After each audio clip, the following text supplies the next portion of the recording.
we're settling a huge debate which stocks are the best to sell put options on. And a lot of these stocks on this list you might be using today: MSTR, Tesla, Nvidia, Robinhood, and you might be putting yourself in massive danger. So as I rank these stocks one by one based off my criteria for how I sell puts, you're going to see where they fall and if you're putting yourself at a place where you might be losing money. So in terms of the factors we care about most, it goes down this list off implied volatility, liquidity, fundamentals, trend, RSI. And what happens is if any of the stocks on the list cannot meet my criteria for 1 or 2 or 3, we're going to automatically put them at the bottom. So let's dive into it. Let's go pick a fun one for the first one, which is MSTR. We go to option strat. We type in MSTR for a CSP. What we see is an IV at 88%. Anything over 50 is good, so we are checked off there. MSTR is great. The bid ask right now is the next thing I check. If that's within 10%, it means we have enough liquidity to get filled, which is within 10%. So typically $300 would be the swing we need. And even an out of the money put trading at $500 for the bid, $550 for the ask is within 10%. So this is going to be perfect for those first two metrics. Now, fundamentals. You know I've been massively short in MSTR. I've been telling everybody it's a garbage stock long term. But why? What led me to that? The first thing I check with a company is price to earnings, revenue, margins, kind of all the nitty gritty top bottom line stuff. If we look at this company and we do annual, we are making $480 million, looks like per year. So the top line literally hasn't shifted, which tells me the company in terms of just making money isn't doing anything different, isn't capitalizing on a market, and isn't conquering any markets. What they do, though, is they just stack Bitcoin. So it's not really a company that you can analyze traditionally. It's not a company we look at revenue the same or margins the same.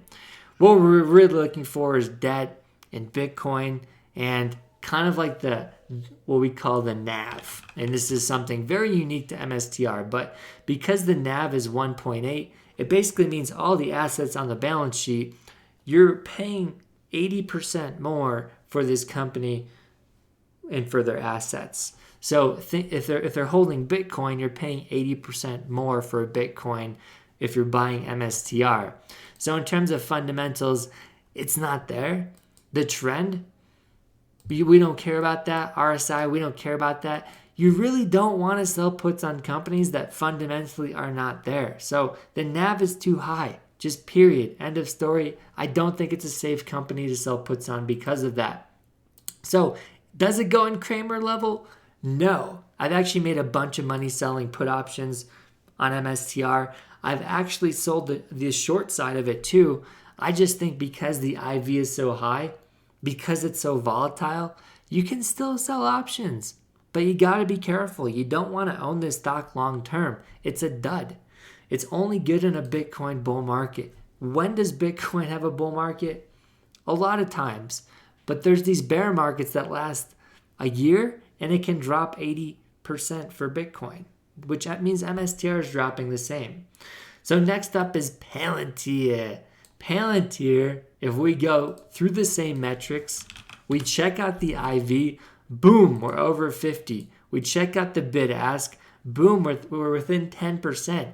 And we check out the numbers. I'm going to just do a rough calculation here, nothing crazy. And we're just going to use Tradingview. But we can see that they are making steady growth and the margins are there. So this is a great company. They went from $1 billion in 2020 all the way up to 2.8.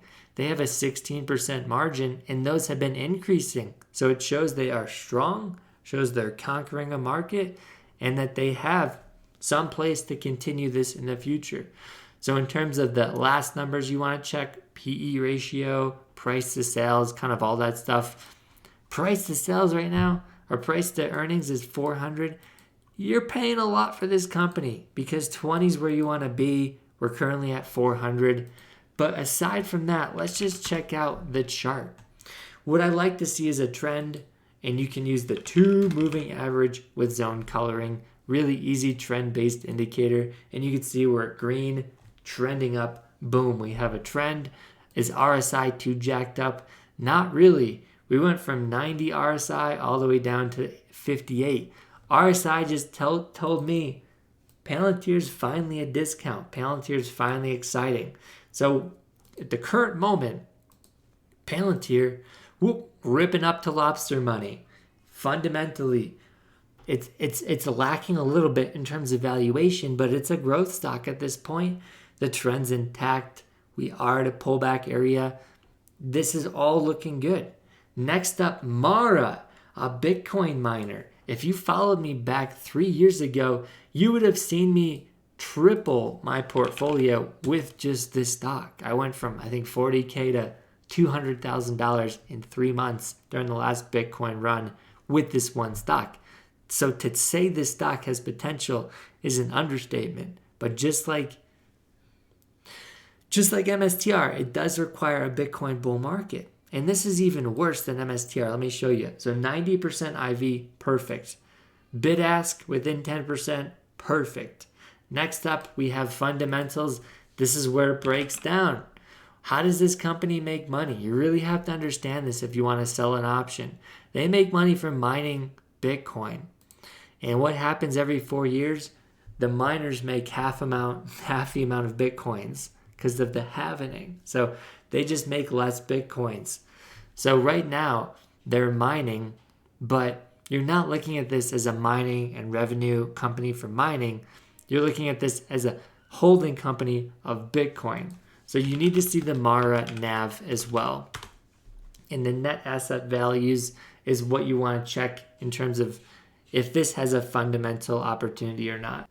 And this one's going to be a little bit tricky. I'm actually going to check out all the mining companies out there just to see if anyone's holding more Bitcoin than Mara. They have the most, actually, so 46,000 Bitcoin. And if we scroll down, if we're looking at their Bitcoin, that's about $7 billion.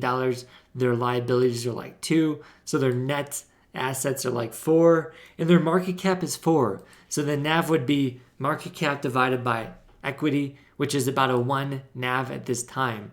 So right now, this is actually looking like a way better deal than MSTR. So next up, let's go to the chart. If we have Mara, do we have a good trend? No. Do we have good RSI? Yes. So right now, I would not touch this company at all just because look how far this company has fallen since the last cycle. The highs were at 70. We never touched those highs. So in terms of a trend, a long-term trend, we've actually made lower highs, which is a bear trend. So I'm going to put this in the same category as MSTR because, again, we can still sell put options. We could still make plenty of money in Mara, but you have to be way more strategic and you don't want to own this long-term. Next up is TSLA. TSLA is what? Tesla. If we have an IV over 50, we have the check mark. Boom. Over 50. Bid ask tight within 10%. Boom. Tesla, we know, is fundamentally very strong. We don't have to really look too far to see this. Everybody around here drives Teslas on the road. It's been a growing market over the last 4 years. We've seen $31 billion all the way up to 97 in the last 4 years in terms of growth. Margins have gone from 2% all the way up to 15%, but they recently have shrunk down. So if you want to basically own this company safely, you just want to make sure that the margins stay at 7 and they don't keep going. And you want to make sure the revenue stays at like $100 billion a year and it doesn't keep going lower. You want to make sure you're caught in the right trends long term, not the wrong trends. So we had a great trend, but it's now flipping. That's something to be aware of. But what are the reasons, Tesla could survive and thrive over the next 10 years? Robots, robo-taxis, energy storage. There's so many other avenues Tesla can plug into. I think we are shortchanging ourselves by looking at the raw numbers today. So other than that, trend, RSI, like where are we at on Tesla? Currently, the trend is obviously bullish. So we have those beautiful, beautiful green EMAs or SMAs. We have the lowest RSI. Just talked to the coaching program today. Lowest RSI in the last 5 years. Whenever we hit the 36 to 40 range on the weekly, this has been a buying opportunity. Very rarely, I think 1 out of every 5 dips on Tesla will we hit 30 RSI on the weekly. But you're going to want to buy this stock at a 36 RSI weekly. So if you do want to sign up for coaching, click the link below. We're teaching you what stocks to sell put options with on a weekly basis. We're giving you the software to sell put options. And just like I'm showing you this analysis on Tesla, we did this morning with the coaching students and we put on a CSP. So it's a great way to learn rather than get this piecemeal YouTube content. But that's up to you guys. So with that being said, this is going to go straight up to Kramer level. I'm actually going to put it at an A for one simple reason and a pure hint on what I like to do with some of the students is focusing on the leverage ETFs, TSLL. And the beauty is if you sell a put on Tesla, let's say you sell an at the money put 30 days out, which is right there, that's going to be about a 5% return. If you sell TSLL at the money, the same duration, you're going to get a 15% return. So 7 to verse 15, you're doubling your return, you're doubling your IV, you're also doubling your risk on your downside, so you have to do this wisely. But we're going to put that up to lobster money because it's 2 times what TSLA is doing. So those leverage ETFs are very powerful. Now we're going to go in the last 10. First up, SPY. Quick and easy and dirty one here. Won't waste your time. IV is 32%, and this is with a wrong one. It's still like 20. IV is 20%, and this is with a big pop in the market with IV. This is historically a very high IV for SPY. So right now, IV is too low, even historically being high. We're going to put this at Kramer level bad.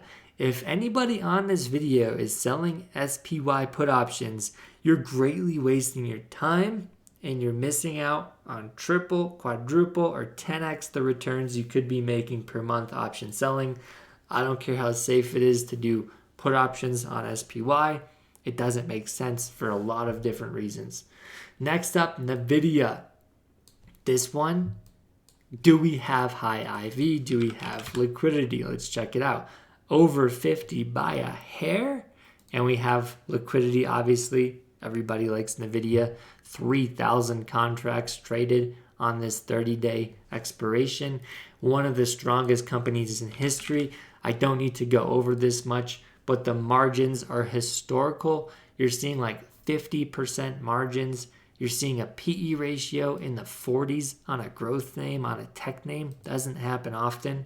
Revenue went from 16 billion to 130. Just crushing Tesla. In basically 1 year, we got from 60 to 130. And Tesla took like 4 to get there. The margins are 55%, so they're just making way more money than Tesla. They're making like 10 times more at the bottom line, which means this company can just innovate more, create more dominance and buy more companies. It's just a hard company to beat.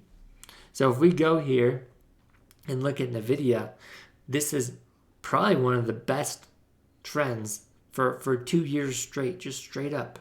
In terms of RSI, we're finally trading at a discount. 40s haven't been seen since the bottom way back here. So the 40s finally came in on RSI. So you have Nvidia, great company, great trend, and it's at a discount currently. We're going to throw that up there for lobster money. Congratulations, everybody. You're having 3 tickers you can pull the trigger on, and they're pretty decent currently in this current market. Next up, SoFi. SoFi, in terms of implied volatility, check. We're over 50. Bid ask is tight, within a couple bucks. Check. In terms of the market that they're dominating, possibly dominating, We do have a PE ratio of 30, probably one of the lowest ones I've showed you today.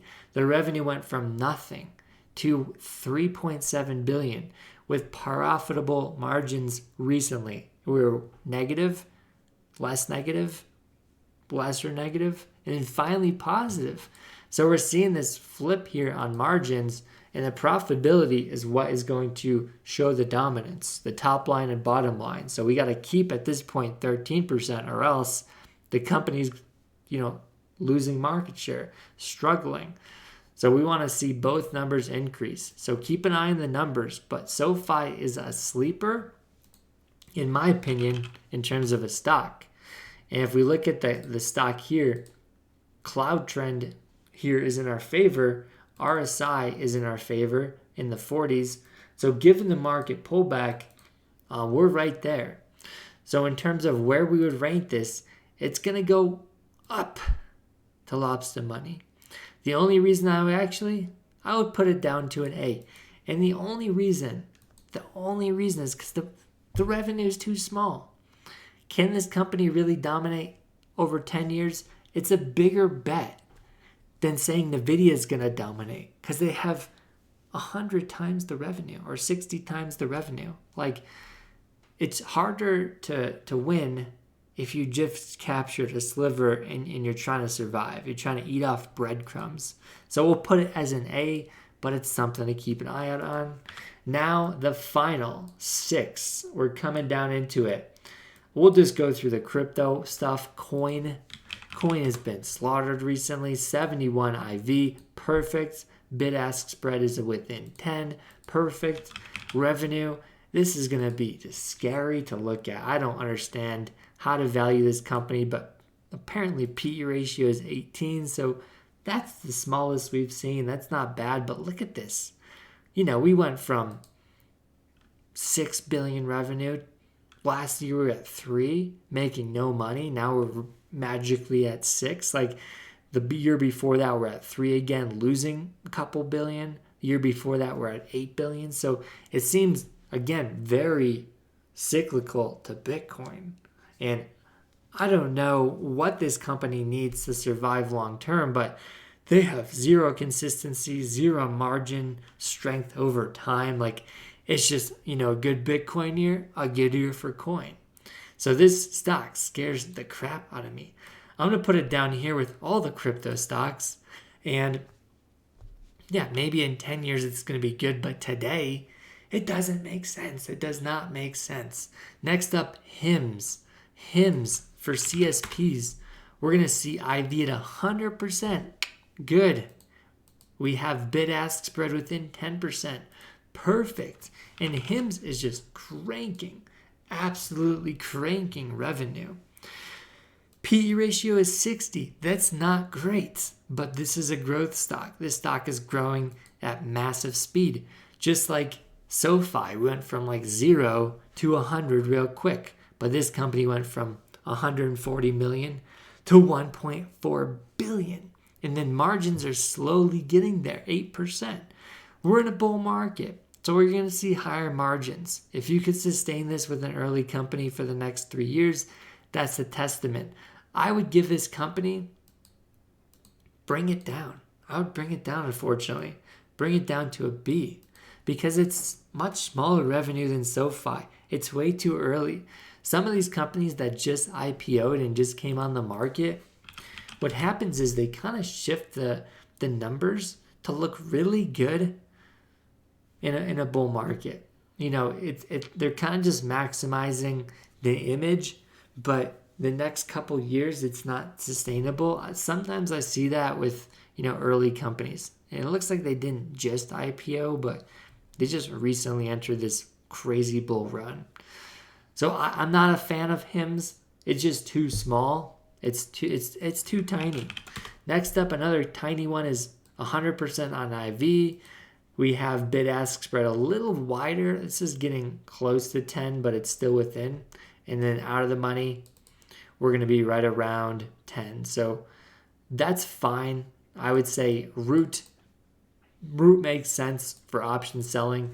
In terms of the revenue, the company, just doing a raw analysis, price to earnings is too high.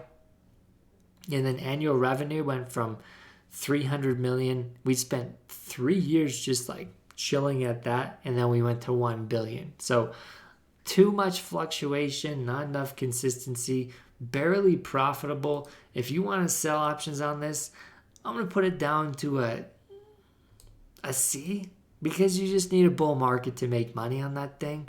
But I wouldn't be really trying to maximize that long term at all. I would be focusing on other names up here.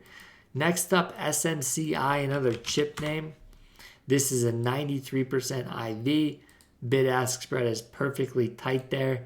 SMCI, while it got smashed, actually is a deep discount. We're seeing this PE ratio at 17. So when you look at that, you're wondering, are they factoring in some type of revenue flip? And we have revenue from 3 billion to 15. So it's probably one of the higher companies we recently went over. But margins, just not there. 3%, 5, 8, 7. I mean, you're looking at Nvidia with 50. They're a similar sector with 7. Like, they're not really crushing this space as much as Nvidia. And the revenue's not anywhere close to Nvidia's. It's about 1/10. So in terms of dominance in the space, not really there. Cloud trend, not in our favor. Red. RSI, middle of the barrel there at 50. So I put this in the B category. Not as great as Tesla and SoFi, definitely nowhere near Nvidia, but not as bad as this crypto crap. So the other fun one, this is my favorite ticker of all time, SOXL. If you want to own SMCI and Nvidia and Qualcomm and Avago at the same time, you can own all these companies with SOXL. And it's also leveraged, so you're going to get high IV, which is high returns, which is like, you're going to get 10% a month selling puts. We have cranked probably 97% win rate in the coaching program with SOXL in the past year. It's probably the number one ticker to sell put options with, because you're coming at the semis and you're getting them all, and you're getting this with some leverage. So this is unbeatable. I don't have to look at a chart. I could just tell you this is probably one of the best tickers we've used in the coaching program out of all the tickers. This has been the GOAT. If you could sell put options on SOXL at the right time and be patient, you can't lose. And then if you buy the stock, that's where you can really squeeze this up, make a lot of good money. Last up, Hood. Where's Hood going to go? IV's perfect. Bid ask is perfect. If we're looking at the company, they're very crypto related. So I'm going to say they might fall in line with everything else. We have 23 for PE. That's not bad. That's pretty low. But look at that. I mean, that's just a crypto number right there. We're just cranking a good crypto year. The company's a billion, 1.8, and then 2.9. It's not sustainable growth. It's kind of just looks like it's very reliant on market cycles, bull markets. We had a bear market cycle or consolidation for 2 years here. So they kind of just kept the same revenue, hit some losses. But again, any early companies, see if you can hold this revenue, see if you can hold these margins and almost squeeze them higher for the next couple years. This is too small. The company is too small. It's too volatile. I don't care about the trend that much. It's going in the crypto category. So there's too many stocks in C. I'm going to have to put some more Kramer level stocks on here. So MSTR, I probably dropped down to Kramer level just because I've made way more from the short side than the long side. And Mara was probably one of my best trades in history. So Mara is going to stay there. But that's it. Those are the top tickers from lobster money all the way down to Kramer level. And if you guys want an analysis on how to pick CSPs with my cheat sheet, check out this video to the right of me. And as always, like, and subscribe if you guys want to see the next couple videos we're going to make. Peace. Have a good day.